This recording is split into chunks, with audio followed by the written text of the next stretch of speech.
So we have learned that at least one of the two National Guards men that were attacked in Washington, D.C. on Wednesday has passed away. Now, this young woman who was 20 years old, should never have been in Washington, D.C. in the first place, died while being attacked by an assailant, caught off guard apparently because they weren't doing routine things for the National Guard. They were doing yard cleanup and beautification projects and things like that. But they never should have been in D.C. in the first place because there was no crime emergency. There was no reason for them to be there. And a judge earlier in the week had even said, like 4 or 5 days prior to that, had said, yeah, your reasoning for an emergency doesn't really exist. You need to send the guard home. But they put that order on a stay pending appeal. And of course, Donald Trump had appealed it. The administration did. So this attack happens. And now she has passed.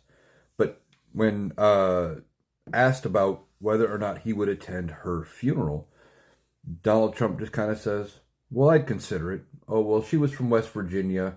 And then starts going on about how big he won the state of West Virginia by, talking again about his election. Donald Trump will take any excuse to make anything and everything about himself and try to spin it to make himself look good. Now, this member of the National Guard, this woman, should not have been in this position. She is now gone, all because Donald Trump tried to pull the National Guard into Washington, D.C. as a show of force, because he wanted to show that he could make everything better by being the tough guy and using them to help enforce immigration law and peacekeeping, even though Washington, D.C. was on a 30-year low. Donald Trump has not a fiber of care for anybody in the world that is not named Donald Trump. You know, he could have at least acknowledged it in a way. If he would have said something to the effect of, you know, I don't know if my schedule will allow it, or I would like to go, but I haven't been asked by the family. Something like that would have been a normal response.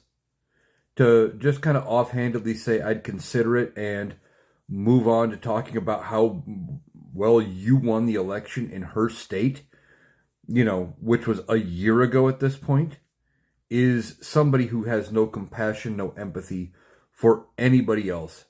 It is just a sign of who he cares about and what he thinks about on a constant basis.